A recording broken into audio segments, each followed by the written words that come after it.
While Indofor has been involved in several forest and forest industry value chain investment across the globe, in Brazil and Uruguay, in Vietnam, in Indonesia, in Tanzania and Mozambique. I'll be presenting the Tanzania case today. Well, the project is called Tanzania Private Forest Project, and it is sponsored by the Finland Ministry of Foreign Affairs. The main goal for the project is to establish commercial private forestry, focusing on small and medium families landowners, also to increase the well-being, reducing poverty in Tanzania villages. The project actions include to build a critical mass of plantation for industrial use, to mitigate farmers' risks with incentive schemes, enabling social and environmental benefits of forestry plantations. La creciente deforestación, producto de las actividades antrópicas, como la agricultura, ganadería y la expansión urbana, están causando que la fauna silvestre busque refugio, donde en las concesiones forestales.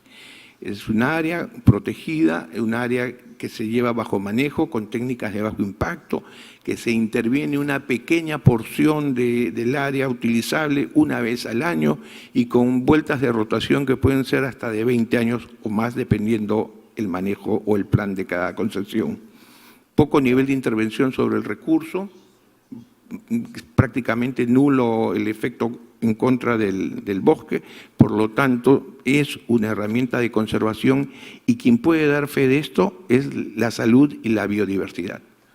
So one thing we have to be aware is that the private sector is the main investor on sustainable forest management. And why the private sector invests on sustainable forest management? It's very simple, because we, from the private sector, want to ensure the supply of forest goods and services. We need to supply timber for our industry, we need to supply non-timber products for our industry. We also involved in tourism, water, business and other business. So, in fact, timber is the most valuable forest product good. Global consumption of timber is around 4 million cubic meters per year. And the potential sources are basically plantations. We have around 290 million hectares of plantations that can produce between 1.5 and 2.3 million cubic meters of timber per year. And we have the natural forest, which is around 4 million hectares and produce 2 to 2.8 million cubic meters per year. Where is forestry in PNG now? And basically, how did we get there?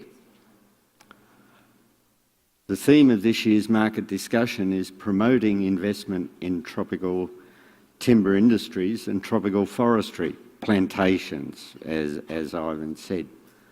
Such investment is, of course, dependent on the private sector, which in turn looks to economic returns, political stability, and legislative and policy stability to underpin its long-term investments in the forest sector.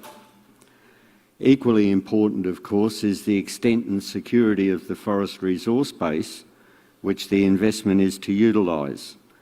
And in the case of plantation investments, the access to and security of any land tenure rights. We see that there are different numbers around, but actually the current demand for industrial roundwood, excluding fuelwood, is around 1.7 billion, 1.8 billion cubic meters per year. And this is provided by around 4 billion hectares, of which about 7% is plantation-based.